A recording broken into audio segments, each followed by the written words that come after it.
Graça e paz de Jesus Cristo. Hoje estaremos estudando a lição de número 2 da Escola Bíblica de Adultos, cujo tema desta segunda aula é a salvação na Páscoa judaica.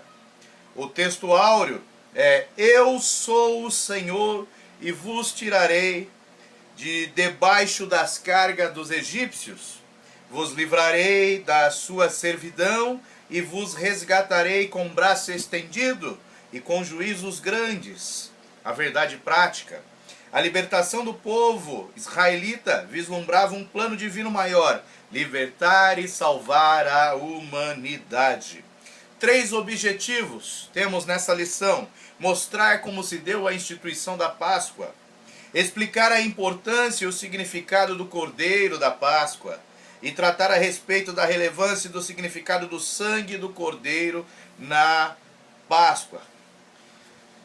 Na aula anterior, a primeira aula desse trimestre, nós falamos um pouquinho sobre o significado da ceia e da Páscoa, como que os judeus olham para a Páscoa e como que nós cristãos temos que olhar para a Páscoa e como que nós temos que olhar para a ceia.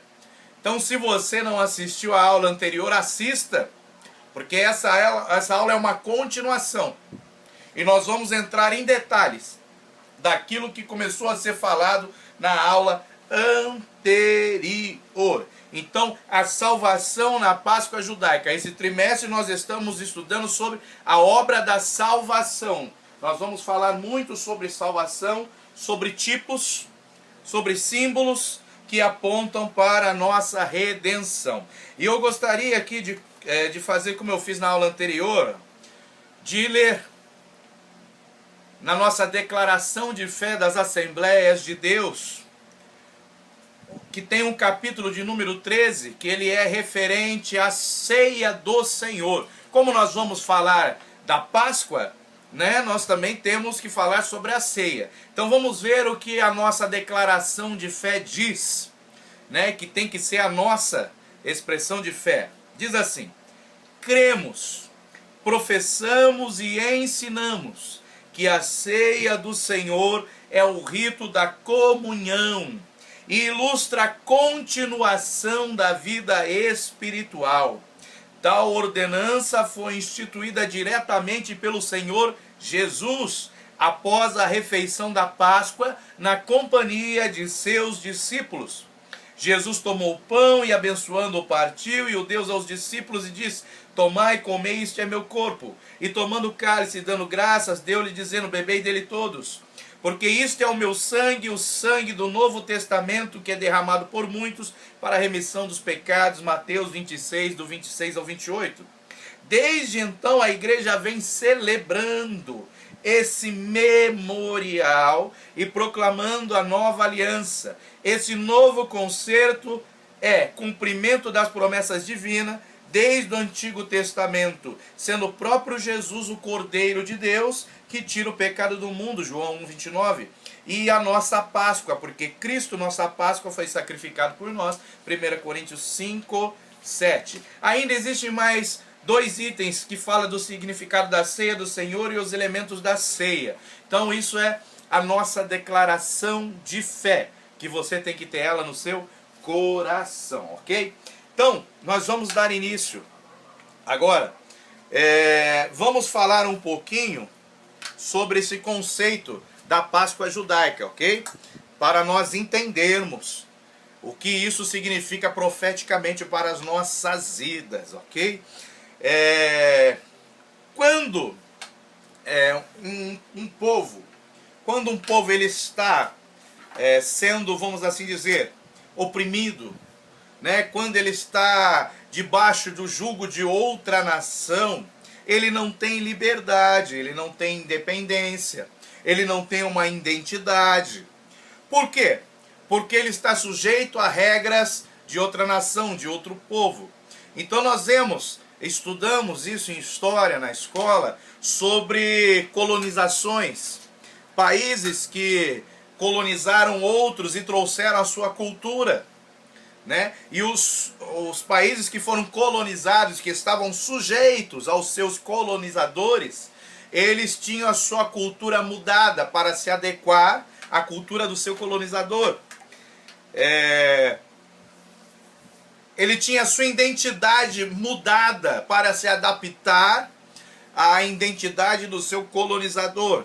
E muitas vezes os seus colonizadores vinham e impunham usos, costumes, impunham essa identidade, fazia com que eles fossem totalmente dependentes deles. E além disso, preste atenção, eles também traziam, né, a sua religião. Então, se eles eram pagãos, adoravam a falsos deuses feitos por mãos de homens que não falam, não olham, não andam, né? Falsos deuses, eles traziam essa religião e obrigavam aquelas pessoas a seguirem as mesmas coisas, a crer na mesma coisa que eles criam, a seguir os mesmos atos, os mesmos ritos que eles. Então eles traziam e impunham essa, vamos dizer assim, cultura religiosa, os seus usos e costumes aos seus colonizados. O Brasil era um país indígena antes de ser colonizado por Portugal, e Portugal trouxe os seus costumes, a sua religião pagã, e impôs sobre o Brasil, que foi um país colonizado, ok? Então, quando um país, uma nação, um povo está sendo colonizado, ou está debaixo do jugo, até mesmo pela escravidão, né, ela perde a sua identidade política, ela não tem liberdade para tomar decisões em termos nacionais, ela perde a sua identidade como individualmente, como cidadão. Ele não pode mais fazer aquilo que ele estava acostumado. Agora ele tem que seguir o padrão daquele que está sobre ele, que está lhe impondo o jugo. Também eles passam a ser obrigados a servirem aos deuses deste. Então isso é o que traz a opressão, a escravidão e até mesmo a colonização. E o povo de Israel, o povo escolhido por Deus, os descendentes de Abraão, de Isaac e de Jacó, eles foram para o Egito para terem as suas vidas salvas da fome que estava na terra onde eles peregrinavam, né? Deus levantou José, eles foram para lá e tiveram um livramento de morte, pois José passou a sustentá-los.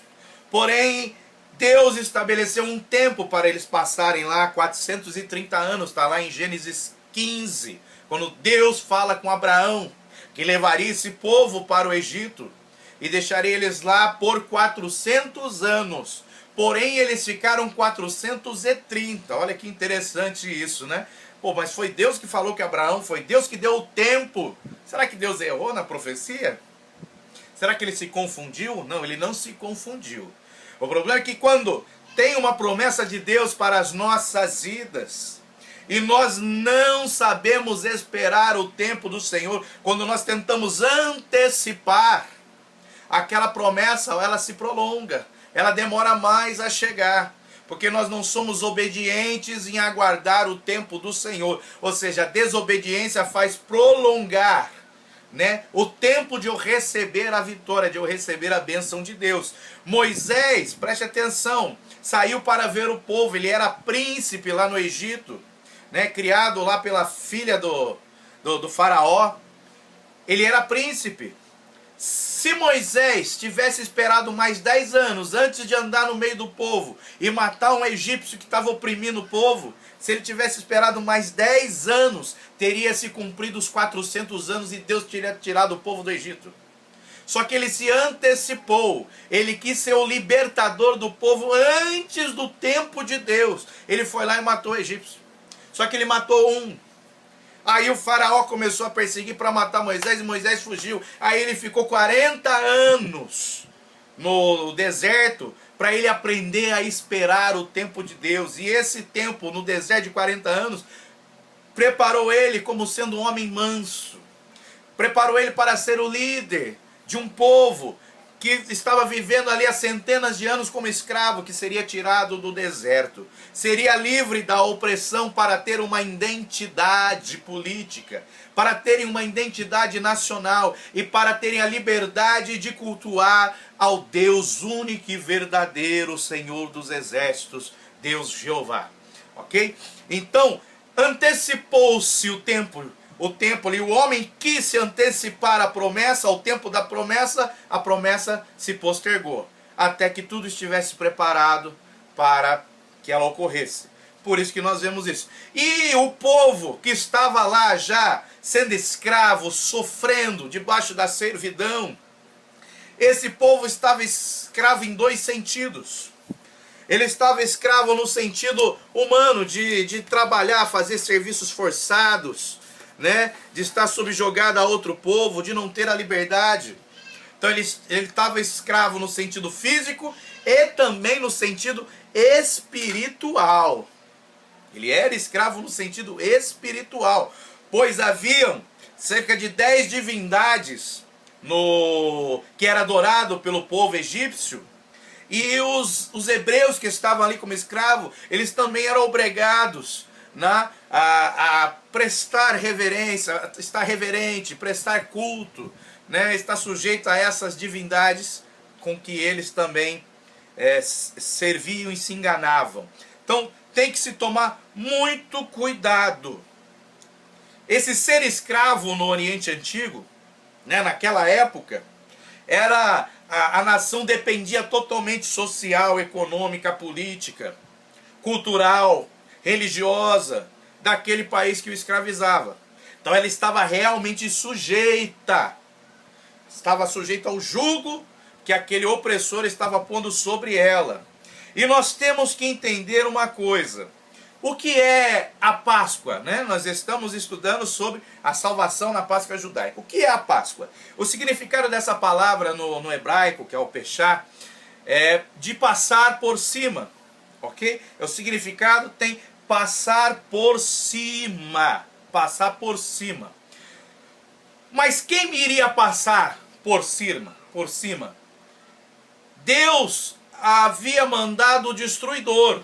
Um anjo destruidor queria matar todos os primogênitos das casas aonde não existisse sangue no umbral e o cordeiro no centro da casa. Então, o passar por cima, quem iria passar por cima era o destruidor. Ele era passar por cima da casa. Por quê? Porque ele veria a marca do sangue, e o sangue é a proteção. E tem um salmo que diz que o Senhor é o guarda de Israel. E o guarda de Israel não dormita e nem dormitará. Ele irá guardar o seu povo. Então, Deus fez o papel do guarda ali de Israel, do povo que estava ali oprimido no Egito. Porque quando o destruidor veio, o povo foi guardado da morte dos primogênitos, da destruição, né? Então, Deus, ele é o nosso guarda quando nós temos em nós a marca do sangue. A marca do sangue do Cordeiro. Então a Páscoa é o passar por cima, é a morte passar por cima, a condenação passar por cima, porque nós temos a marca do sangue, e a marca do sangue faz com que o guarda de Israel esteja sempre acordado e nos defendendo e nos protegendo. Ok? Então esse é o significado da Páscoa. Ok? A Páscoa é um livramento de morte. E a Páscoa é a libertação da escravidão, da opressão. Esse é o significado da Páscoa judaica. Esse é o significado para os judeus, ok? E veja, a morte dos primogênitos e a Páscoa representa a vitória de Deus. Porque quando morrem os primogênitos lá do Egito, essa morte estava representando a vitória de Deus sobre os deuses pagãos do Egito, sobre os falsos deuses do Egito. Foram 10 pragas, e se nós formos ver na Bíblia, existem 10 deuses egípcios, um para cada praga. E a Bíblia fala isso, que Deus se levantou contra os deuses do Egito, para mostrar que verdadeiramente só Ele é Deus. Ok? E essa vitória né, de Deus contra, é uma vitória espiritual contra essas potestades, esses principados. Eram deuses adorados como sol, lua, feitos pelas mãos dos homens. Ou seja, era uma opressão satânica. E Deus mostrou para todos que Ele é o Senhor dos senhores, o Rei dos reis, o Todo-Poderoso. Tá? Que nenhuma obra satânica pode ser maior do que a obra de Deus. Então tem um sentido espiritual. Então eles foram libertos da escravidão física e espiritual. Eles foram livres da morte física e da morte espiritual. A salvação desses primogênitos de Israel, os do Egito morreram, os de Israel foram salvos. Por quê? Através do sangue de um animal. Olha que coisa maravilhosa, né? E isso fala também, ó, os primogênitos do Egito foram mortos. Os de Israel não foram porque um animal foi sacrificado e o seu sangue foi passado nas vegas e umbrais da casa. Então, quando tinha sangue, não tinha morte. Aonde não tinha sangue, tinha morte. Então, preste atenção. Isso fala também do sacrifício do Senhor Jesus. Porque quando Jesus se entrega na cruz, a abrangência desse sacrifício, dessa expiação, ela é ilimitada, ela pode alcançar a todos. Se os egípcios se convertessem e passassem o sangue nos umbrais, né, da porta, eles seriam salvos, a morte não entraria. Então, o sacrifício de Jesus é para alcançar a toda a humanidade, porém somente aqueles que creem, somente aqueles que têm a marca do sangue é que vão ser livres da condenação eterna, da morte eterna. Então, naquela época, a Páscoa, o sentido da Páscoa era ela ilimitado. Porém, ela tinha eficácia limitada àqueles que criam, que obedeceram. O sacrifício de Cristo, ele é ilimitado, ele tem uma abrangência mundial, ele é para alcançar todos os seres humanos. Porém, ele é limitado àqueles que creem, ou seja, a sua eficácia é limitada àqueles que creem. Ele é abrangente, dá oportunidade para todos, mas só vão poder desfrutar do seu benefício, da sua eficácia, aqueles que creem. Então, o mesmo sentido do que ocorreu lá atrás, ocorreu também aqui com Jesus Cristo. Isso para nós entendermos o que significa. Porque tudo é um tipo, é um símbolo. Então, olha que interessante, lá em Gênesis 12 existe uma promessa.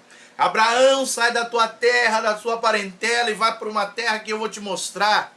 Em ti serão benditas todas as famílias, né, do mundo. E com a Páscoa dava o início do cumprimento dessa promessa feita lá a Abraão para os seus filhos, para a nação de Israel. Porque eles seriam tirados da terra do Egito e eles iriam entrar na terra que foi prometida a Abraão. E quando eles entrassem na terra prometida a Abraão, seriam benditas todas as famílias. Eles iriam alcançar a bênção de Deus se eles continuassem na obediência, sendo filhos de Abraão, ou seja, filhos da fé, obediente, crendo naquilo que eles não viam, crendo naquilo que eles esperavam que viesse a acontecer. Então, a Páscoa também, ela começa a dar o cumprimento na promessa que foi feita lá em Gênesis 12. Então, a Páscoa, ela está instituída por Deus, nós vemos o registro dela em Êxodo 12. Que ela é um cumprimento de uma promessa feita lá em Gênesis 12. Olha que interessante, né? E o que nós temos que entender, né? Resumindo, a Páscoa traria para o povo uma identidade, uma nova vida, e eles teriam a liberdade. E se nós formos comparar, né? Nós também, como cristãos, temos isso. Nós temos uma nova identidade em Cristo, nós somos nova criatura, nós temos uma nova vida. As coisas velhas já se passaram, tudo se fez novo, né? Nós somos libertos, né, do jugo, da escravidão do pecado, do poder das trevas. Então nós temos paralelos que nós temos que entender, ok? Outro fato interessante, né? O foco da Páscoa é o Cordeiro. Porque sem o Cordeiro não tinha o sangue derramado. Sem o cordeiro não tinha o livramento da morte dos primogênitos. Sem o cordeiro não tinha a libertação da escravidão. Porém era necessário sangue. Aí o cordeiro que foi oferecido como sacrifício, ele também passou a ser exigido em 4 circunstâncias, resumindo, né, no judaísmo como um todo. Primeiramente, na comemoração da Páscoa, era exigido, ok? Também na oferta pelo pecado, se você pegar lá o livro de Levíticos, em algumas cerimônias de purificação e nos sacrifícios matutinos e vespertinos. Ou seja, era necessário que o cordeiro fosse morto e seu sangue derramado na Páscoa, quando alguém pecasse, pelos sacrifícios diários e pela purificação e até atos de consagração de sacerdotes e assim por diante. Então o sangue do cordeiro, ele tem uma eficácia maravilhosa, porque ele marca o início de uma nova era e ele vem conosco, nos aperfeiçoando até um determinado tempo, onde nós alcançaremos a estatura de varão perfeito, né? E esse animal, além de ter apenas 1 ano, olha que interessante, Deus deu alguns parâmetros. Não era qualquer cordeiro, não era qualquer animal, tinha parâmetros. E é isso que nós temos que saber discernir nos nossos dias. Não é qualquer palavra pregada, não é qualquer ensinamento, não é de qualquer jeito, certo? Tem parâmetros. Então esse animal tinha que ter apenas 1 ano. Não poderia ter defeito, não poderia ter mancha, não poderia ter nenhum tipo de osso quebrado. Ele tinha que ser morto e comido à noite e em família. Olha o princípio, em família. E o interessante é que se a família fosse pequena, poderia se juntar mais de uma família. Olha a comunhão, a importância que Deus dá para a família. E isso também nos leva a mais um entendimento. O cordeiro não pode ser comido sozinho. Ele tem que ser comido dentro de casa. E ele tem que ser comido em família. Se a família for muito pequena, chama-se outra família, se ajunta. Então não existe isolamento. Tem pessoas hoje em dia que não vão mais na igreja, se isolam, assistem cultos pela televisão, pela internet, diz que ora em casa, jejua, lê a palavra e não vai mais para a igreja. Não preciso. Isso vai contra o ensinamento bíblico, porque o ensinamento bíblico diz que você tem que estar numa casa. E nós vamos ver daqui a pouco que essa casa, ela é a nossa igreja. Está escrito isso na Bíblia.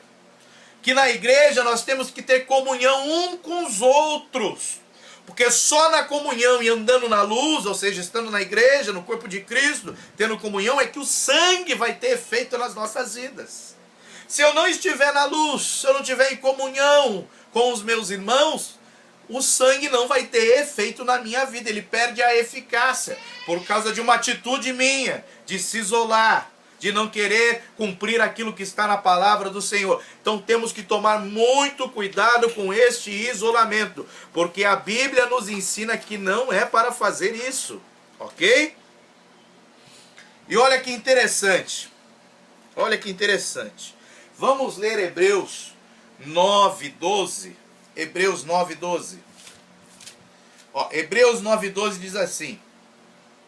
Vou ler o 11 também. Mas indo Cristo, o sumo sacerdote dos bens futuros, por um maior e mais perfeito tabernáculo, não feito por mãos humanas, isto é, não desta criação, nem por sangue de bodes e bezerros, mas por seu próprio sangue, entrou uma vez no santuário, havendo efetuado uma eterna redenção, falando do sacrifício perfeito de Jesus Cristo. Ainda no Hebreus 9, no 26, diz assim: de outra maneira, necessário lhe fora padecer muitas vezes, desde a fundação do mundo, mas agora na consumação dos séculos, uma vez se manifestou para aniquilar o pecado pelo sacrifício de si mesmo.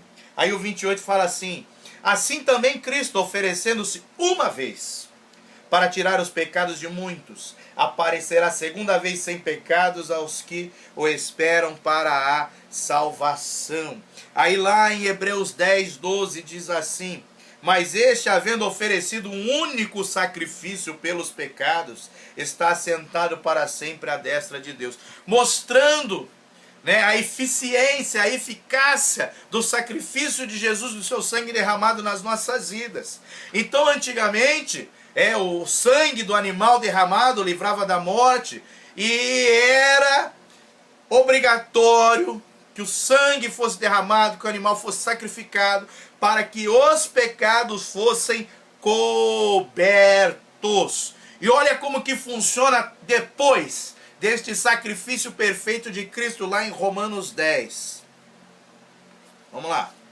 Romanos 10. Depois que Jesus ofereceu um único sacrifício, um sacrifício perfeito, através do seu próprio sangue derramado na cruz, Romanos 10, 9. A saber, se com a tua boca confessares ao Senhor Jesus, e em teu coração creres que Deus o ressuscitou dos mortos, serás salvo.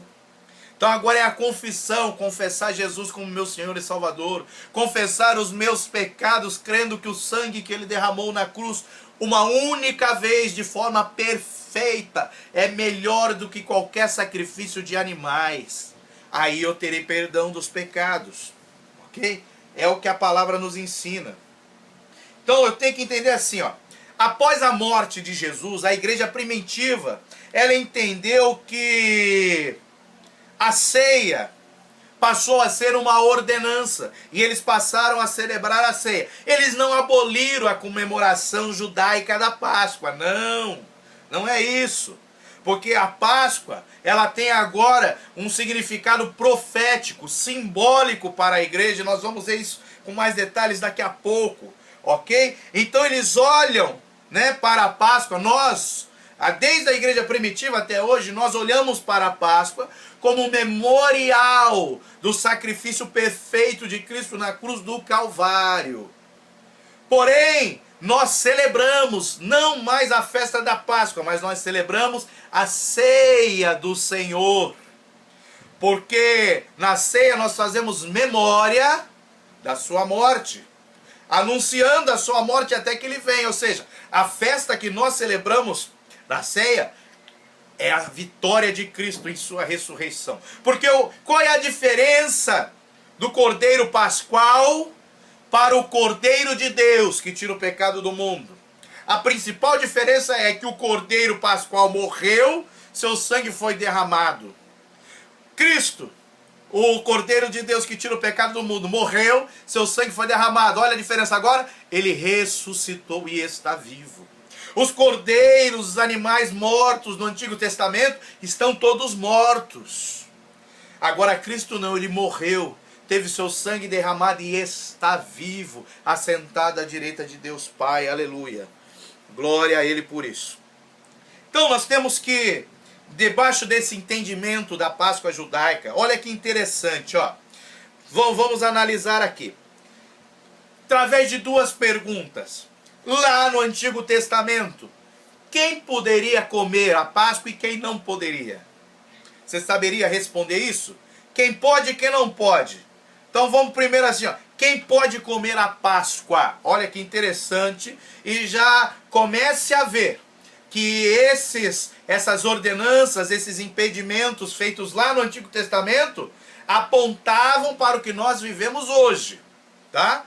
Então, se lá era a Páscoa, aqui é a ceia. O que podia lá apontava para o que podia aqui. O que não podia lá apontava para o que não pode aqui. Então preste atenção. Quem pode comer a Páscoa? Quem fazia parte da congregação do povo de Israel, da congregação de Israel. Quem podia comer a Páscoa? Primeiro, congregação, os congregados, quem vivia ali, o povo de Israel. Segundo, escravos circuncidados. Escravos do povo de Israel, que eram circuncidados. Terceiro, estrangeiros, não eram escravos, estrangeiros que viviam no meio do povo de Israel, mas que abraçaram a fé no Deus de Israel. Então esses três grupos podiam comer. os da congregação, escravos circuncidados e os estrangeiros que abraçaram a fé, também se circuncidando, fazendo parte, abraçaram toda a fé do povo. Agora, quem não poderia comer? Olha que isso aponta para os que podem. Agora vamos ver os que não podem. Não podiam lá e profeticamente, simbolicamente não podem aqui. Preste atenção. Quem não pode? Forasteiros. Quem não pode? Pagãos. Quem não pode? Incrédulos. Quem não pode? Viajantes, aqueles que só estão de passagem, não tem compromisso. Quem não pode? Ó, preste atenção, hein? Trabalhadores, já não são escravos agora. Trabalhadores que são assalariados, que trabalham no meio do povo da nação de Israel. Porém não abraçaram a fé, não se circuncidaram. Um exemplo, Salomão estava reconstruindo o templo, aí vieram pessoas de outras nações trazendo madeira, ajudando a trabalhar na obra. Esses que estavam ali trabalhando, ganhando salário, eles não podiam participar da ceia. Eles só poderiam participar da ceia se eles adotassem a fé do povo de Israel, se eles se circuncidassem, se eles passassem a viver no meio do povo de Israel. Então nós temos que tomar muito cuidado. Quem pode e quem não pode. Quem não podia lá, não pode hoje aqui. Só que é uma forma simbólica e profética.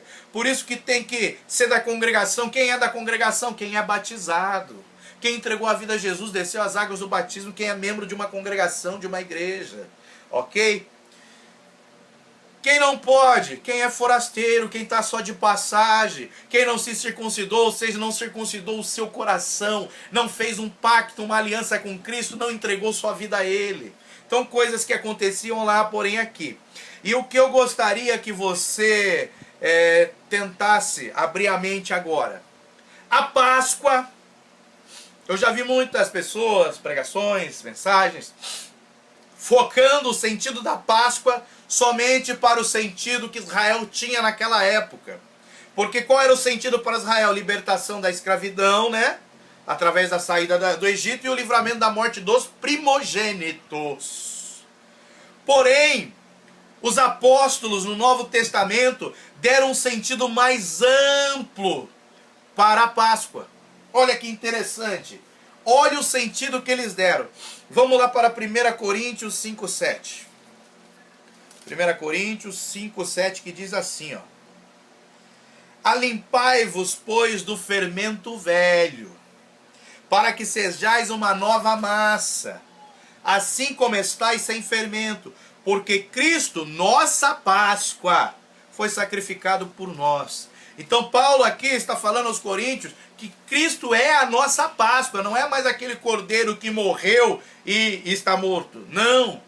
Cristo agora é a nossa Páscoa, e olha aqui, ó, alimpai-vos do fermento velho. Ele está falando de santidade. Então Cristo, que é a nossa Páscoa, representa a nossa libertação do poder do escravo, do jugo do adversário, do poder do reino das trevas. É a nossa libertação. Nos livra, não só os primogênitos, mas nos livra a todos os que creem e entregam sua vida a Ele. Nos livra da morte eterna.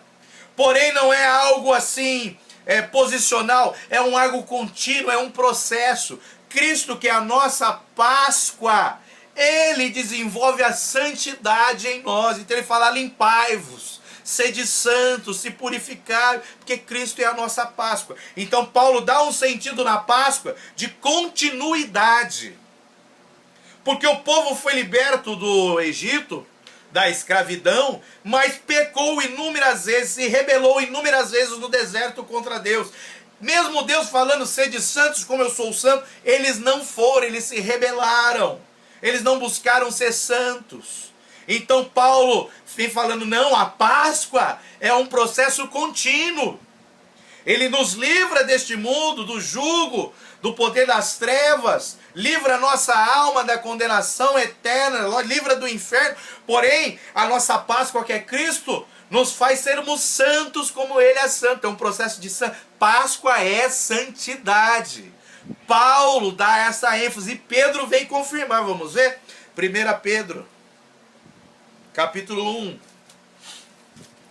Vamos ler do 16 ao 22. Olha que interessante. Ele fala assim, ó: porquanto escrito está, sede santos porque eu sou santo. Ele está falando da Páscoa, preste atenção. E se invocais por Pai aquele que, sem acepção de pessoas, julga segundo a obra de cada um, andai em temor, olha a santidade, durante o tempo da vossa peregrinação. Peregrino, lembra lá do deserto, o povo depois da Páscoa? Sabendo que não foi com coisas corruptíveis, como prata ou ouro, que fostes resgatados da vossa vã maneira de viver, que por tradição recebeste dos vossos pais, mas com o precioso sangue de Cristo, como de um cordeiro imaculado e incontaminado. Lembra lá da Páscoa, o cordeiro, o sangue nas vergas e nos umbrais? O qual na verdade em outro tempo foi conhecido ainda antes da fundação do mundo. Lembra que ele foi sacrificado antes da fundação? Mas manifestado nestes últimos tempos por amor de vós. E por ele credes em Deus, que o ressuscitou dos mortos e lhe deu glória, para que vossa fé e esperança estivesse em Deus. Olha a santidade do Cordeiro da Páscoa. Purificando a vossa alma na obediência à verdade, para o amor fraternal, não fingido. Amai-vos ardentemente uns aos outros com o coração puro. Então Pedro e Paulo abrange mais o entendimento da Páscoa para a santidade, para um processo, porque a nossa Páscoa é Cristo. Então Cristo, ele nos livra da morte, nos liberta da escravidão do pecado, e Cristo nos santifica, nos justifica, até que nós sejamos tirados dessa terra e entremos na glória com ele, ok?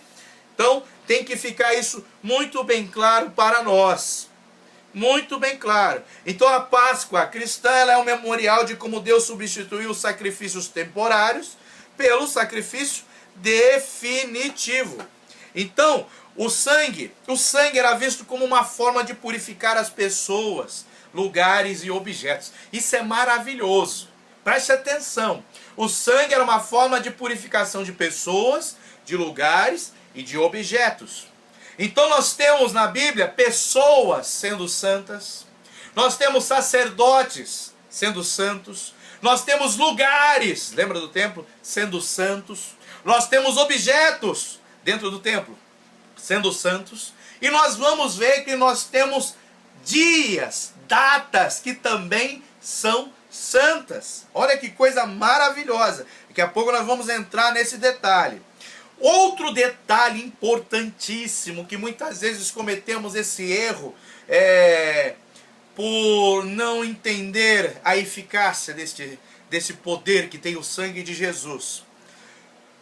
No Antigo Testamento, o sangue derramado do animal, né, do Cordeiro da Páscoa, e depois dos sacrifícios que foram instituídos ali com o culto levítico, eles tinham poder, era uma expiação, eles tinham poder para cobrir o pecado. Lembra de Adão e Eva? Pecaram, Deus cobriu eles com a pele do animal. O sangue derramou, vestiu com a pele.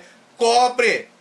Porém, João Batista vem ensinar uma nova teologia. Olha que coisa linda, João Batista era teólogo. Oh, glória a Deus! Ele vem ensinar uma nova teologia por revelação de Deus.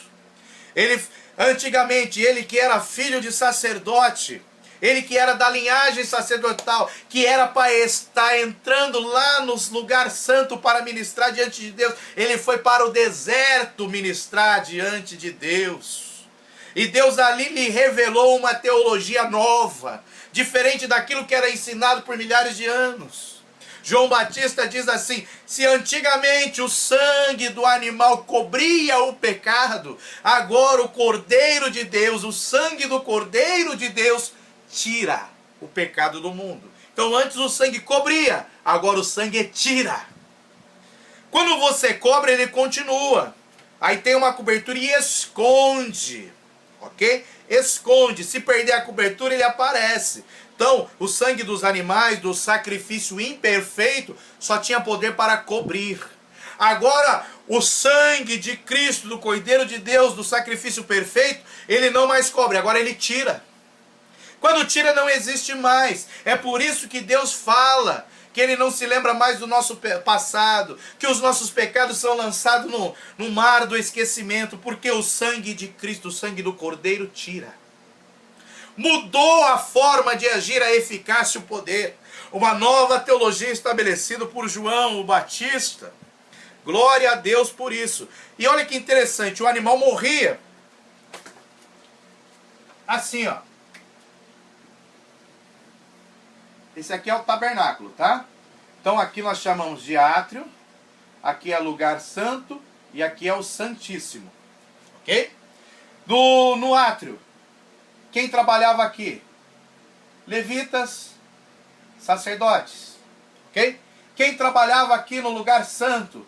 Os sacerdotes da linhagem de Arão. Quem entrava e trabalhava, ministrava no santíssimo? Somente o sumo sacerdote, né? Arão, ou o próximo filho na sua descendência. Então, no lugar santíssimo, só o sumo. No lugar santo, os sacerdotes da linhagem de Arão, seus filhos. E no lugar santo estavam ali os outros sacerdotes levitas que trabalhavam. Aqui no átrio, era onde era oferecido o sacrifício, o animal. O sangue era derramado, o animal era morto. Aí, o sangue do animal entrava aqui no lugar santo e uma vez por ano entrava aqui no lugar santíssimo. O sangue. O animal ficava aqui morto, o sangue entrava. Porém, com Cristo foi diferente. Cristo morreu, ressuscitou. Ele, Cristo, o texto que nós lemos em Hebreu, ele entrou no lugar santíssimo e depositou o seu sangue. Ou seja, o sacrifício perfeito, o cordeiro perfeito, ele ressuscitou para entrar no santíssimo e depositar o seu sangue. Diferente do animal que ficava aqui. E o animal era morto, o seu sangue era derramado. Parte era separada para o sacerdote, a outra parte era levada para fora do arraial e era queimada. Quando era sacrifício de holocausto. Então, é uma grande diferença. Por isso que o dele é perfeito. Porque aqui, no lugar santíssimo, entrou o cordeiro com o sangue. No Antigo Testamento só entrava o sangue. Olha que coisa maravilhosa que nós aprendemos com a palavra do Senhor, ok? Então, vamos lá. A Páscoa era um rito judaico, ok? Isso ficou para trás como sombra que apontava para Cristo, né? Então, vamos lá, porque algumas igrejas, algumas pessoas ainda querem comemorar a Páscoa, matar o cordeirinho, fazer um churrasco e tal, mas isso ficou. Lá em Colossenses 2,17, vamos ler? Para deixar bem claro. Colossenses 2,17. Vou ler o 16 e o 17 que diz assim: portanto, ninguém vos julgue pelo comer ou pelo beber ou por causa dos dias de festas ou da lua nova ou dos sábados. Por quê? Que são sombra das coisas futuras. Mas o corpo é de Cristo, ou seja, tudo aquilo que acontecia lá atrás era sombra. Aí Cristo, Jesus, que é a luz do mundo, trouxe luz na sombra. Quando ele traz luz, a sombra deixa de existir. Porque não pode haver comunhão entre trevas e luz. Então, quando a luz veio ao mundo, a luz verdadeira, quando o sol da justiça brilhou sobre esse mundo, Jesus Cristo, aquilo que era a sombra, deixou de existir. Aí se instituiu algo novo.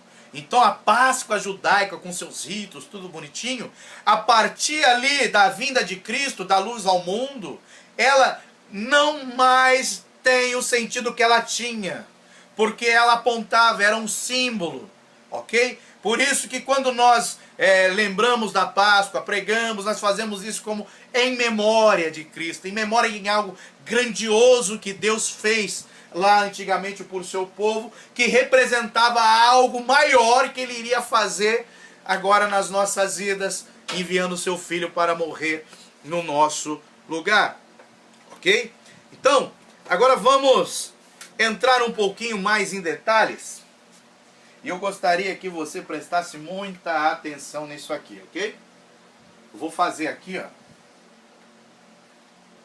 uma linha do tempo, ok? Eu vou fazer uma linha do tempo e eu vou escrever aqui, ó.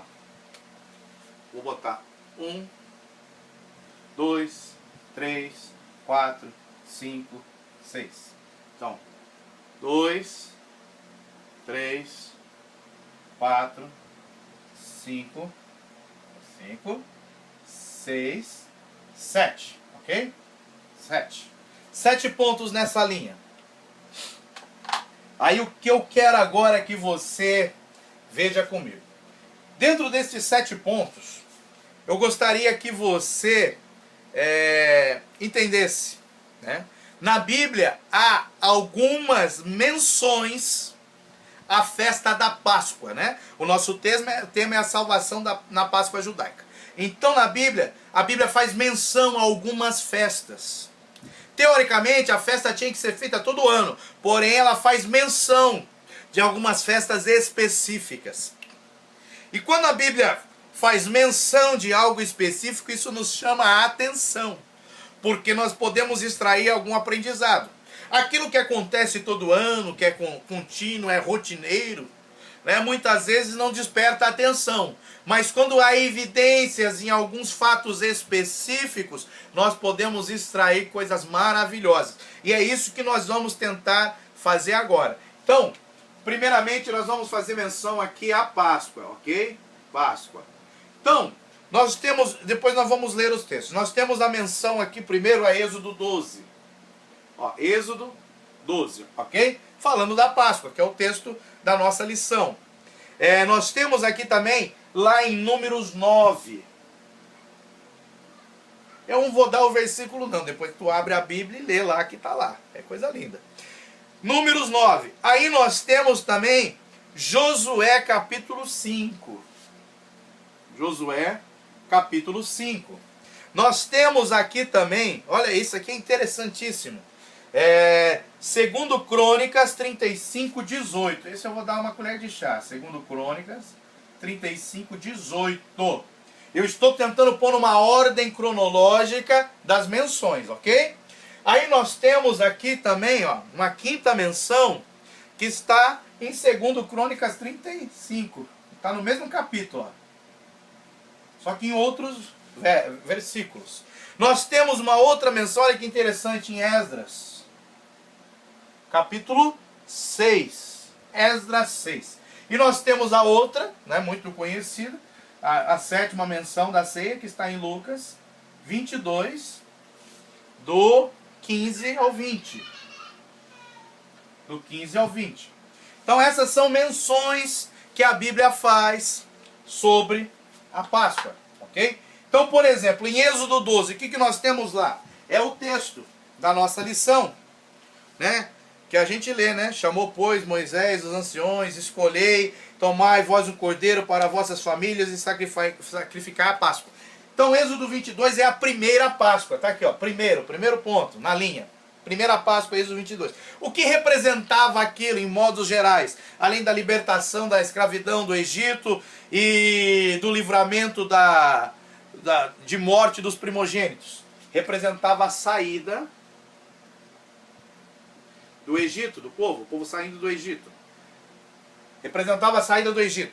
Em Números 9, o povo está ali no Monte Sinai com Moisés recebendo a lei e as ordenanças.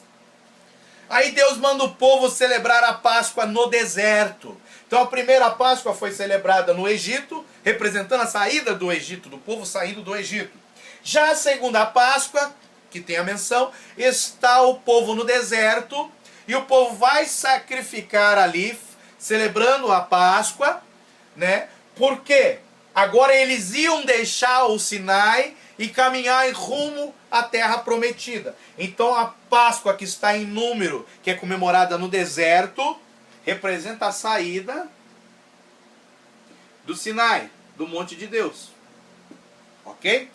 Deus levou todo o povo para o Sinai, porque ele queria que todo o povo subisse o monte junto com Moisés, porque ali ele queria fazer uma nação santa, um sacerdócio real. Porém, o povo, ao ouvir os trovões, a manifestação da glória de Deus, eles temeram e falou: Moisés, sobe só você. Ouve lá o que Deus vai te falar e fala pra gente que a gente aceita. A gente não quer subir. Nós não queremos ser nação santa, sacerdócio real. Aí o que Deus faz? Escolhe uma tribo entre as 12. E essa tribo agora iria ministrar para as 12. Quando toda a nação era para ser consagrada para ministrar para todos os seres humanos. Então, o projeto se reduziu porque eles não quiseram subir o monte com Moisés. Ok? Então, a Páscoa comemorada no deserto representava a saída do Sinai, o começo da peregrinação. Aí nós temos Josué, no capítulo 5. Momentos antes deles entrarem na terra prometida, em Canaã, eles celebram a Páscoa, que representa a saída agora do deserto. Olha que interessante. A saída do deserto para entrar na terra prometida. Então, a primeira Páscoa é a saída do Egito. A segunda Páscoa é a saída do Sinai para ir para o deserto. A terceira Páscoa é a saída do deserto para entrar na Canaã, na terra prometida. E a partir de então, quando o povo entra, celebra essa Páscoa e entra na terra, acaba-se o maná para de cair do céu. Porque agora aquela promessa feita em Abraão, a terra vai manar leite e mel, a terra que o Senhor tinha prometido a Abraão, eles vão receber. Aí não vem mais o maná, né, que vem, ele não vem do céu, ele vem do orvalho, né? O maná que trazia o alimento para as pessoas, cessou. Então a primeira Páscoa, a saída do Egito, a segunda, a saída do Monte Santo, a terceira, a saída do deserto. Ó, é um processo. É um processo. Aí a segunda, Crônicas 35, 18, vamos ler? Segunda Crônicas 35, 18. Essa é importante a gente ler. Quer ver? Para entendermos. Olha que interessante. Deus, ele registra algumas coisas com detalhes e outras não tem detalhes. Outra, ele só dá cerejinha em cima do bolo e a gente que tem que se lambuzar com o bolo para chegar no recheio e descobrir aquelas maravilhas que ficam escondidas. Então, ó, em 2 Crônicas 35, 18 diz assim: nunca, pois, se celebrou tal Páscoa em Israel desde os dias do profeta Samuel. Olha que interessante, né? Por quê? A quinta Páscoa mencionada, registrada, não é que é a quinta Páscoa que ocorreu, não. Aqui a primeira é a primeira, a segunda é a segunda, a terceira é a terceira. Agora daqui para frente ocorreram várias. Porém, menções são feitas de algumas, que é o que a gente está deixando aqui. Então essa de 18, 35, 18, ela vem complementando essa de 2 Crônicas 35, os primeiros versículos. Por quê? Foi na época do rei Josias. Quando eles descobriram o livro da lei lá em meio ao templo em destroços, leram o livro ao rei, o rei rasgou sua roupa ouvindo a palavra do Senhor, viu que eles estavam em pecado, porque eles não estavam mais guardando os mandamentos de Deus, cumprindo as suas festas solenes. Aí Josias acaba com a idolatria no meio de Israel, manda restaurar o templo, outrora construído por Salomão, ok? Então ele traz um avivamento, tirando a idolatria e o pecado do meio do povo e restaurando o templo, restaurando o culto e a adoração.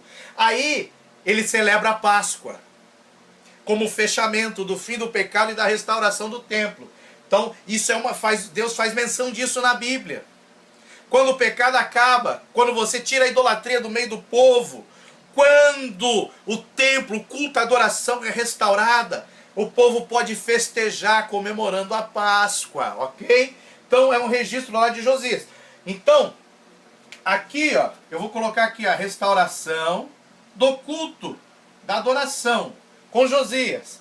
Porém, ele faz a menção em um versículo só, que a Páscoa aqui de Josias foi maravilhosa, maior do que todas as outras Páscoas comemoradas desde a época de Samuel. Então preste atenção, na época de Samuel, enquanto não havia rei em Israel, Samuel era o profeta, era o juiz, era o sacerdote do povo, era Deus que estava no comando.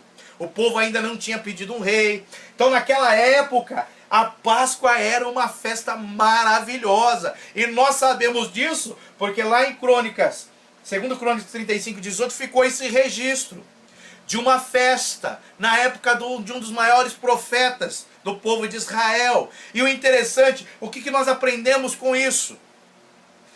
Que antes de Samuel havia o sacerdote Eli. E a Bíblia diz que a lâmpada já estava se apagando no templo, não havia mais profecias. Aí Deus levanta Samuel e a lâmpada se acende e volta a ter profecia no meio do povo. E quando tem profecia, o povo não se corrompe. Aí ele pode celebrar com um coração puro, sincero e alegre a Páscoa, a festa ao Senhor. Então aqui, ó, com a festa de Samuel, nós temos o reestabelecimento da profecia. Profecia. Ok? Em Esdras, o povo voltou do cativeiro babilônico. O povo restaurou aquilo que se havia perdido. Começou a restaurar a sua identidade, a sua cultura e a sua religião. Começou a trabalhar de novo a terra para ela ser produtiva. Porém, eles não restauraram o templo, porque o templo foi destruído. Eles construíram um novo templo.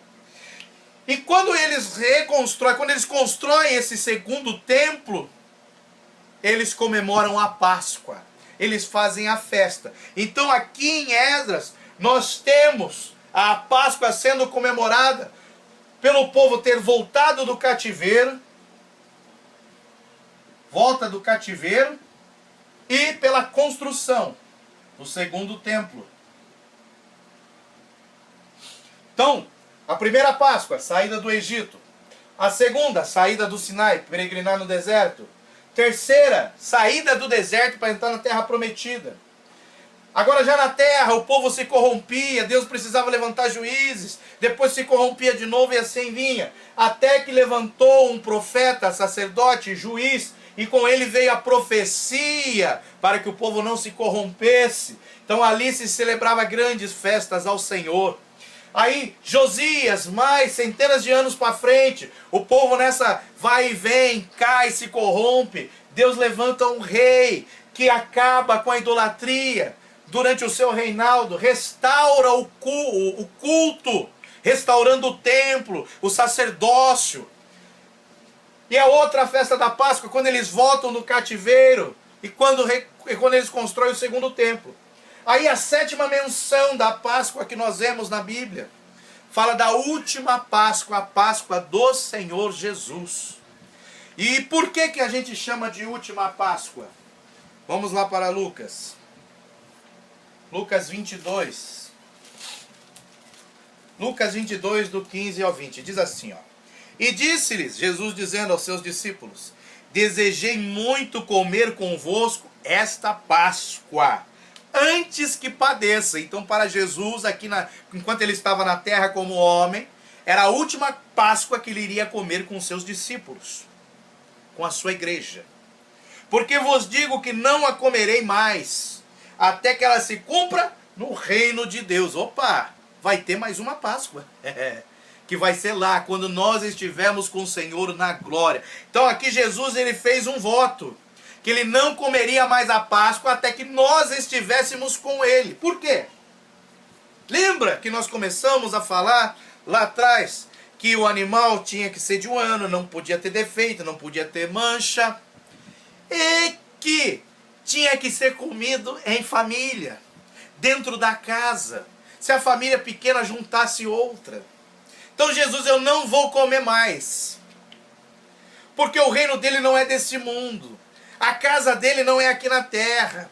A casa dele é lá na Jerusalém Celestial. E ele só pode comer a Páscoa agora dentro de casa, lá na Jerusalém Celeste. E lembra que eu falei do isolamento? Ele não pode comer sozinho. Ele tem que comer em família. E como que ele vai comer essa Páscoa lá se a família dele está aqui na terra? Lá em Efésios 3 diz que existe a família do céu e a família da terra. Ele só pode comer quando as duas famílias estiverem juntas. A família do céu, seres celestiais, e a família da terra, a sua igreja. Então ele está aguardando o momento de nós entrarmos no reino de Deus para ele ceiar conosco, para fazer aquilo que está no livro de Cantares, capítulo 2, e ele nos levou à sala do banquete. Aquilo que diz lá em Apocalipse, nós entramos com ele à boda, para as bodas do Cordeiro. Olha que coisa maravilhosa, aleluia. Então, nós temos isso. Foi a última ceia, foi um voto. Por que ele fez esse voto? Por causa do que Deus determinou lá em Êxodo 12. Tem que ser comida em família, tem que ser comida em casa. Não pode ter mancha, nem mácula. Oh, meu Deus. Que coisa linda. 2 Coríntios, capítulo 10. Eu lembrei desse texto agora. 10 ou 9, deixa eu ver.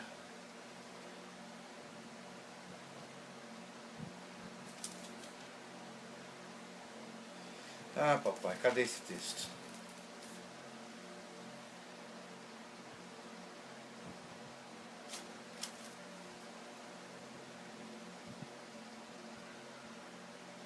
Ah, primeiro. Deixa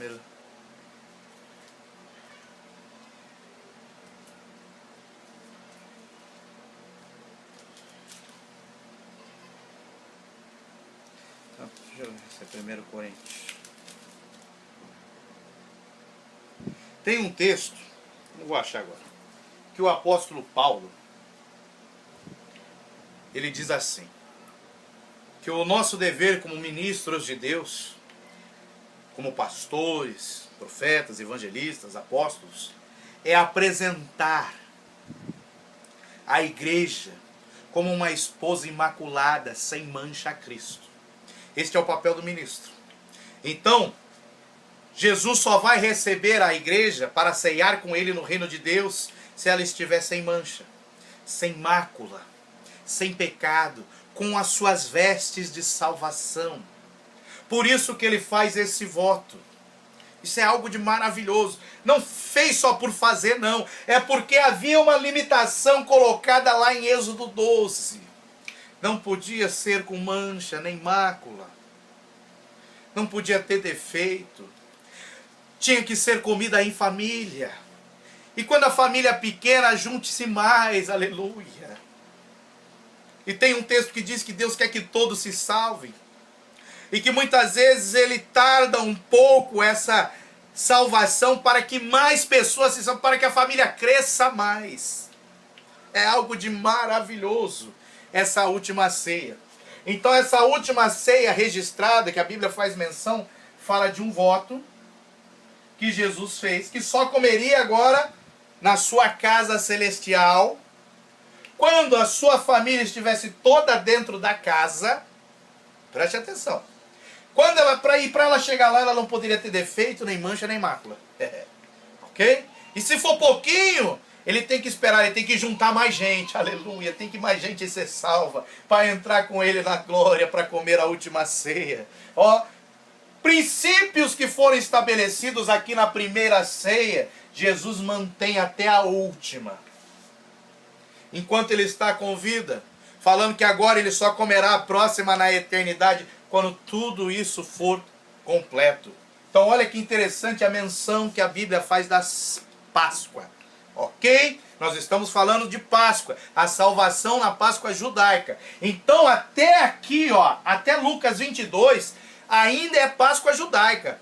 Durante Lucas 22 é que Jesus faz um novo testamento, uma nova aliança, um novo pacto através do seu corpo e através do seu sangue, através do pão e através do vinho. Então, salvação na Páscoa judaica, ok? É o tema da nossa segunda lição. E agora o que eu gostaria antes de eu entrar no próximo assunto, olha que interessante, hein, para você. Esse aqui é a cerejinha do bolo. O povo voltou do cativeiro, começaram a reconstruir os muros, reconstruir as casas, as plantações, e começaram a reconstrução do templo, né? A construção do segundo templo. Porém, eles pararam a construção do templo e se preocuparam com as suas casas, com os seus negócios, né? Aí Deus levanta 2 profetas. Um chamado, isso aqui eu estou falando na época de Esdras, quando Deus registrou essa ceia. levanta um profeta chamado Zacarias e levanta um profeta chamado Ageu. Ok? Por quê? O que a Páscoa era? A Páscoa era uma festa. Festa. A Páscoa é a festa da Páscoa. Nós já vamos entrar no texto lá em Levítico 23. Festa da Páscoa. Porém, o povo não comemorava mais a Páscoa. Por quê? Porque ele foi levado cativo. Foi levado ao cativeiro. E Deus estabeleceu, nós já vamos ver também. Vamos ver agora. Vamos lá para Deuteronômio capítulo 16. Para você ver. Vamos lá. Para a gente entender por que eles não comeram. Ficaram cerca de 75 anos, 3/4 de séculos, sem comer a Páscoa. Deuteronômio 16, 5 e 6 diz assim: não poderás sacrificar a Páscoa em nenhuma das tuas portas que te dá o Senhor teu Deus. Lembra que aqui em Êxodo 12, a Páscoa era sacrificada às portas, o sangue passado no umbral e na verga, comida dentro de casa, ok? Porém, quando o povo entra na terra, lembra? Cessa o maná, o povo sai do deserto, entra na terra. A partir de agora, ele não pode mais comer a Páscoa em casa, não pode mais sacrificar, celebrar a festa. Deus vai estabelecer o lugar da festa da Páscoa. Versículo 6. Senão no lugar que escolher o Senhor teu Deus, para fazer habitar o seu nome, ali sacrificarás a Páscoa à tarde, ao pôr do sol, ao tempo determinado da tua saída do Egito. Ou seja, Deus escolheu fazer habitar o seu nome em Jerusalém, na cidade santa, na cidade do grande rei. Então, Deus escolheu Jerusalém como a sua cidade. E no templo ali construído por Salomão, a glória veio, desceu, e Deus fez habitar ali o seu nome. Qualquer um que orasse, voltado para o templo, Deus ouviria a sua oração. Tem vários aspectos dessa oração de Salomão a serem observados. Então ele escolheu um lugar. Quando o povo foi levado ao cativeiro, alguns anos depois que Josias restaurou o culto, ele foi levado ao cativeiro. Eles estavam fora de Jerusalém, eles não podiam mais celebrar a Páscoa. Então, os 70 anos que eles ficaram no cativeiro, mas o tempo que eles levaram, aproximadamente 5, 6 anos, para restabelecer a sua vida em Jerusalém e construir o templo, eles não sacrificaram. Aí Deus registra aqui em Esdras 6 essa volta do cativeiro e a construção do segundo templo, que aí sim eles poderiam sacrificar, comemorar a festa da Páscoa. E quando eles pararam a construção do templo, Deus levantou 2 profetas, porque ele queria que a festa fosse feita, a festa da Páscoa. E olha que interessante, ó. O nome Zacarias significa, Zacarias significa o Senhor lembrou, ou o Senhor lembra. Ageu significa o festivo, ou minhas festas. Então, quando o povo parou a construção do templo, sem o templo não se podia sacrificar, não poderia comer a Páscoa. Então, quando ele parou a construção, parou, parou a possibilidade de voltar a comemorar a Páscoa. Aí Deus levanta o profeta Zacarias e fala: o Senhor lembrou. Zacarias o Senhor lembrou, mandou Ageu também. O Senhor lembrou da festa. O Senhor lembrou de suas festas, a festa da Páscoa. Aí eles exortam eles e eles reconstroem, terminam a construção do templo e comemoram a Páscoa. Então o nome dos 2 profetas, Zacarias e Ageu, o Senhor lembrou de suas festas, lembrou da festa da Páscoa. Olha que coisa maravilhosa, o significado profético de Deus ter levantado 2 profetas para exortar, animar o povo a voltar a construir a casa do Senhor, para que pudesse haver festa ao Deus Altíssimo, aleluia, ok? E além disso, agora nós vamos entrar lá no Levítico 23. Então, aqui eu botei Páscoa, certo? Agora dentro dessa linha, com esses 7 itens aqui na linha do tempo, eu vou botar aqui Levítico 23, ok? Então, nós podemos continuar essa linha aqui, ok? Continua a linha. Então, primeiro fiz menção das 7 Páscoas que estão registradas na Bíblia. Ok? O povo comemorou Páscoa por muitos e muitos anos, com Davi, Salomão e assim por diante, né? Por que não tem registro? Mas essas têm. Então nós vamos focar nessas que tem, porque elas são maravilhosas para nós extrairmos entendimento de Deus. Então agora eu vou abrir minha Bíblia. Abra a sua em Levítico 23. Porque o texto fala, né? A nossa lição, a salvação na Páscoa judaica. Então vamos, a Páscoa é uma festa. Então nós temos que entender a importância dessa festa para os judeus e agora para a igreja. Qual é o significado, qual é o simbolismo profético para nós. E isso é lindo, tá? Então nós vamos agora, abriu aí em Levítico 23. Ó, Levítico 23 ele começa assim. Depois falou o Senhor a Moisés dizendo, ou seja, depois que ele santificou pessoas, sacerdotes, lugares, agora ele vai santificar dias, tempo, ok? Então ele vai estabelecer dias para festas e a Páscoa é um desses dias, dias santos. Então ele fala aos filhos de Israel e diz-lhes, as solenidades do Senhor. Aqui eu já tenho um entendimento maravilhoso. Festa para Deus não é bagunça. As festas de Deus são solenes, com reverência, com temor, com alegria, com respeito, com ordem. Tem um rito. As solenidades do Senhor que convocareis serão santas convocações.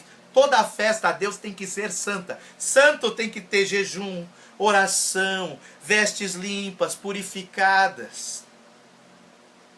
Será que as nossas festas em nossas igrejas são assim hoje? Será que antes de fazer um congresso, uma festa, o povo ora? O povo jejua? O povo paga um preço para estar puro, purificado, para ter a sua santidade ali, ó, agradável a Deus? Porque o preço para a nossa salvação, Jesus já pagou. Nós não pagamos preço para ser salvo, não. Nós pagamos um preço para ter um pouquinho mais de Deus. Nós pagamos um preço para ser santos.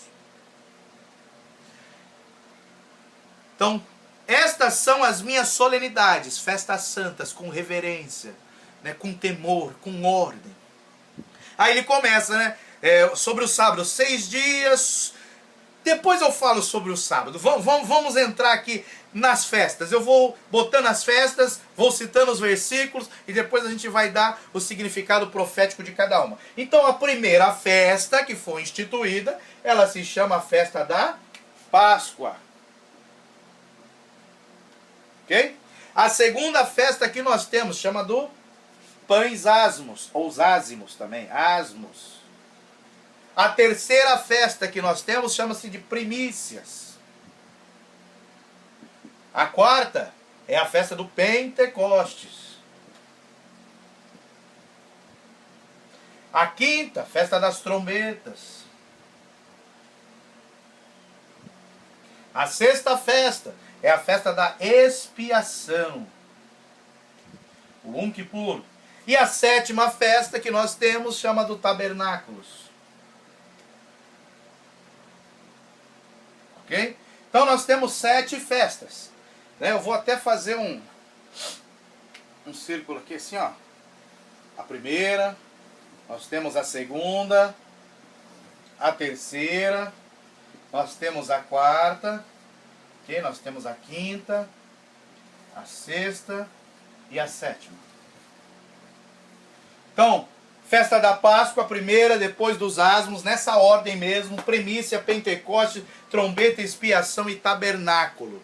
Na verdade, foram 3 festas estabelecidas por Deus e convocações santas que passaram a se tornar comemorações para o povo judeu, para o povo de Israel. Por isso que nós falamos que são 7 festas. Mas existe também a festa, por exemplo, que foi feita quando o povo ainda estava no cativeiro, quando Deus levantou Esther para trazer o livramento, a festa do Purim, ok? Mas não entra aqui nesse Levítico 23.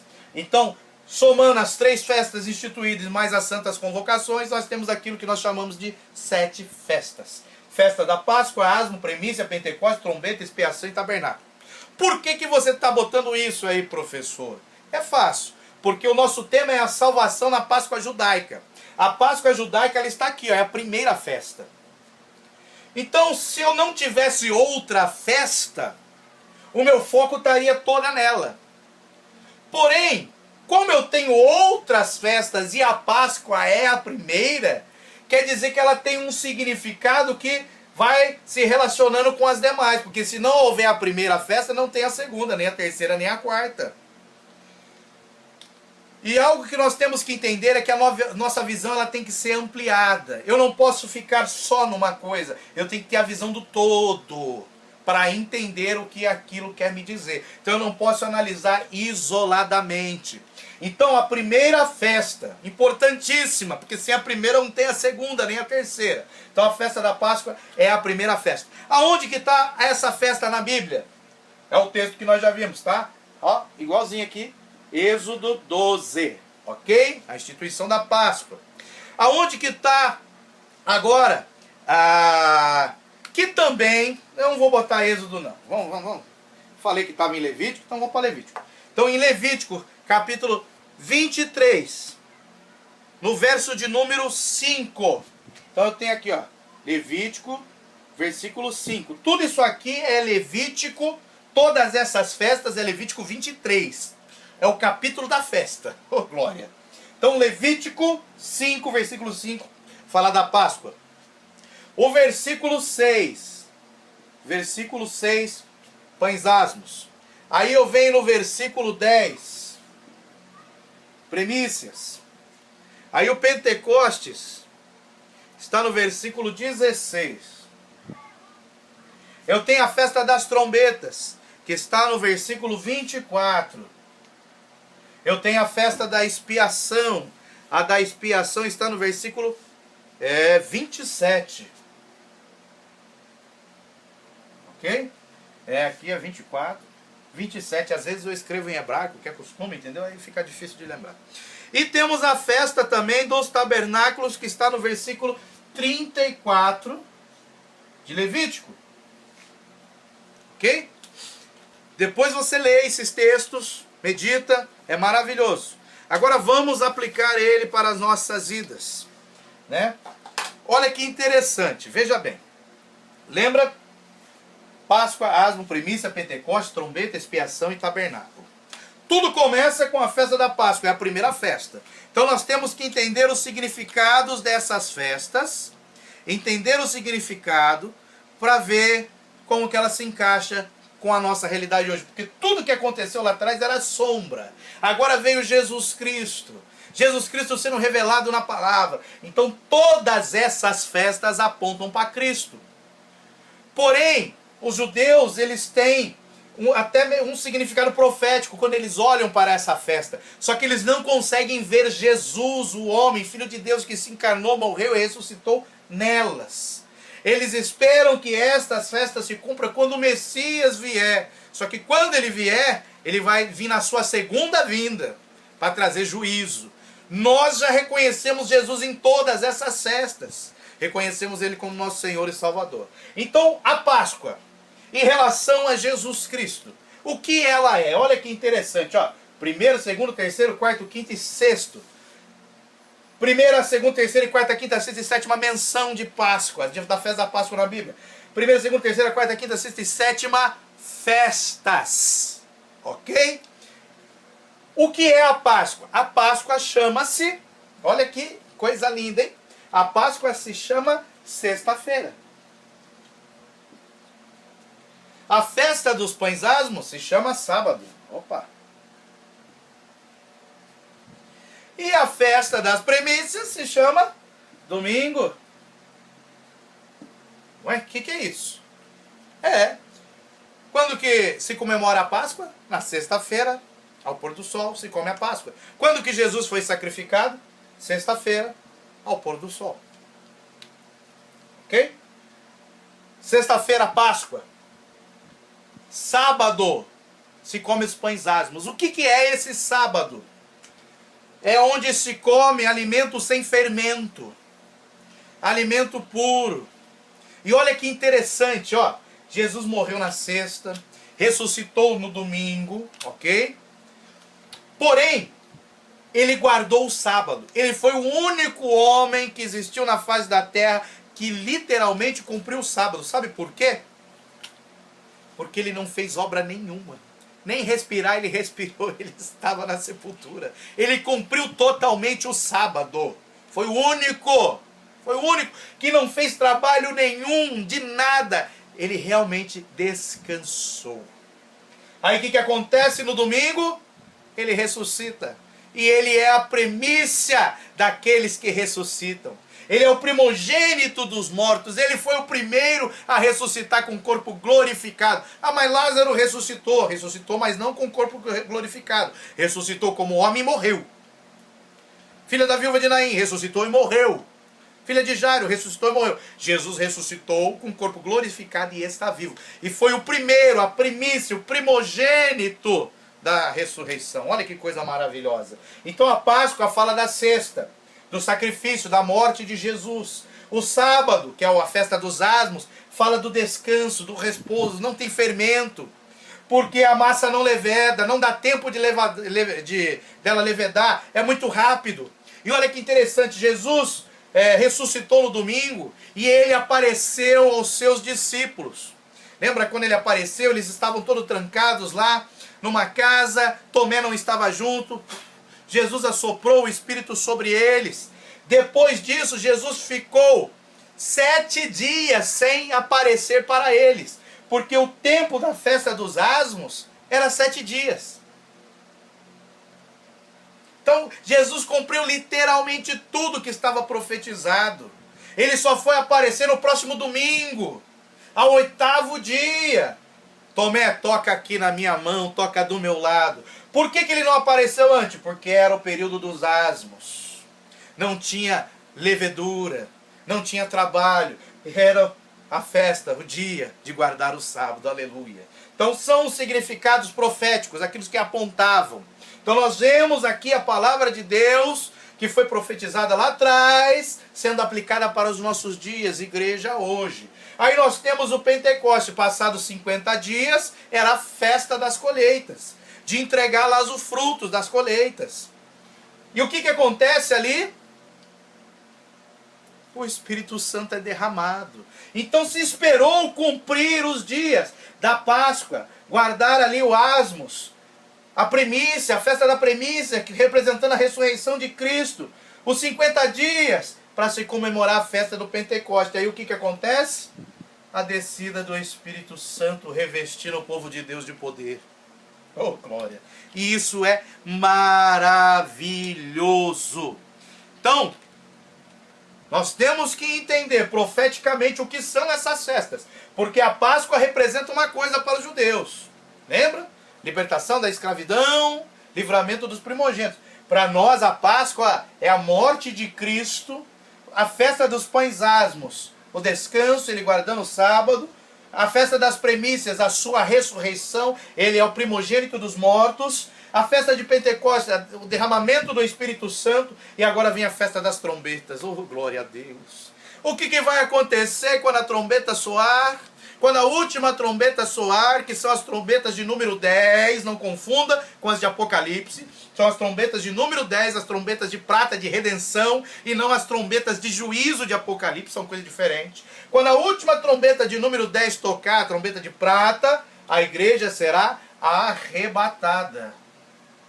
Então aqui teremos arrebatamento. Olha o significado profético das festas. Porém, se não existisse a primeira festa da Páscoa, não existiria a segunda e terceira. Por isso que nós temos que entender a salvação na Páscoa judaica. Tudo começa aqui, ó. Então nós temos a salvação, só que a salvação é um processo. Nós vimos isso na outra aula. Então é um processo. Olha o processo vindo, ó. Ó, sexta, sábado, domingo, Páscoa, asmos, primícias, Pentecostes. Oh, glória! Então, ó, sexta-feira, morte de Cristo. Eu me arrependo, entrego minha vida a Ele. Festa dos pães asmos. Agora eu tenho que ser puro, eu não posso trazer o levedo do mundo, a levedura do mundo, não. Eu tenho que ser puro para estar na presença, tem que ser humilde de coração. premissas, eu morri para o mundo, eu ressuscito para Cristo, eu sou uma nova criatura na presença dele. Agora vou buscar ser cheio do poder de Deus para testemunhar batismo com o Espírito Santo, aplicando para nós individualmente. Estou aguardando o soar da última trombeta de Números 10 para eu ser arrebatado. Oh, glória! Olha o significado do processo de salvação nas festas judaicas, começando pela Páscoa. Aí nós temos duas outras festas, chamadas de festa da expiação ou Kippur, né? E a de tabernáculo. Quer saber o mistério? Essas duas festas vão ocorrer simultaneamente. A igreja vai ser arrebatada com a festa das trombetas. Vai ser uma festa gloriosa. Lá em Mateus 24 fala do soar das trombetas, recolhendo os seus escolhidos para se encontrar com ele nos ares. Aleluia. Então, quando a trombeta soar, quando a festa da trombeta começar, a igreja vai ser tirada. E o que vai acontecer na terra? Aquilo que é chamado de dia da expiação, que é um dia de choro. É um dia de arrependimento. É um dia de jejum. É um dia terrível para o povo de Israel. Então, quando a igreja for tirada, começa a grande tribulação, eles vão chorar. Vai chegar um momento ali da grande tribulação que eles vão se arrepender por eles terem rejeitado o Messias, que já tinha vindo há 2000 anos atrás. Ah, meu Deus! E vai ser um dia de choro, de tristeza, de lamento e de grande tribulação, sofrimento, porque eles vão passar por isso. Porém, a igreja, quando for tirada dessa terra, olha que interessante, Jesus, ele se fez homem e ele tabernaculou no meio de nós. Ele veio tabernacular conosco. Agora que nós fomos arrebatados mediante a festa das trombetas, nós iremos tabernacular com ele, ou seja, nós vamos viver com ele lá na eternidade, nós vamos entrar na Jerusalém celestial. Lembra do voto que eu falei aqui, ó, da última ceia mencionada na Bíblia? Que ele não iria mais comer da ceia até que nós estivéssemos com ele? Quando tocar a última trombeta, a trombeta de prata, quando ela soar, nós seremos arrebatados, entraremos com ele no seu tabernáculo, entraremos com ele na Jerusalém celestial, entraremos para aquilo que chama bodas do Cordeiro, para uma grande festa de casamento que vai durar uma semana, 7 dias, o período da expiação.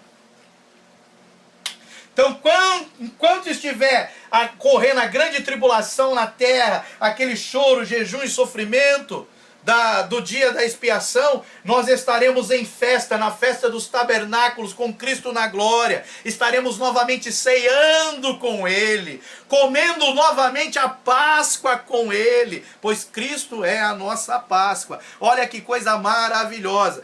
E tem um texto aqui que eu gostaria de ler, só para enfocar um pouquinho mais sobre essa questão, porque a festa do tabernáculo são 7 dias.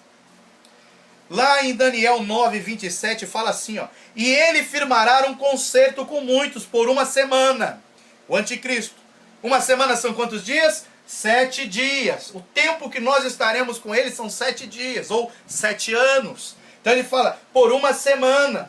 Porém, ó, na metade da semana, depois de 3 anos e meio, né, que a semana, uma semana são 7 anos, depois de 3 anos e meio fará cessar o sacrifício, aí vai haver choro, dor, ranger de dente, arrependimento. Cessar o sacrifício e a oferta de manjares, e sobre a asa das abominações virá o assolador, e isto até a consumação, o que está determinado será derramado. Então, dia da expiação é a grande tribulação que Israel vai passar sobre a terra. Porém, nós estaremos na festa do tabernáculo. E quando estiver ocorrendo o dia da expiação aqui, nós estaremos festejando com o Senhor lá no tabernáculo celestial. Aleluia. Glória a Deus. E lá nós estaremos novamente, olha que interessante a primeira festa, Páscoa. Nós estaremos com ele nas bodas do Cordeiro, entrando na sala do banquete para comer novamente com ele a Páscoa. Então a salvação na Páscoa judaica, ela é um processo, por isso que Pedro e Paulo trazem a Páscoa, que é Cristo, como um processo de santidade. Então ela começa aqui, na sexta-feira, com a expiação, com o sacrifício de Cristo. Começa com a saída do povo, com o livramento da escravidão, com o livramento da morte do primogênito. Começa na sexta, mas ela é um processo que continua até nós entrarmos na eternidade. Lucas 22, 15 a 20, quando nós comeremos novamente com ele a Páscoa. E esse é o processo da salvação na Páscoa judaica, na lei judaica, na palavra do Senhor. Que Deus nos abençoe em nome de Jesus Cristo.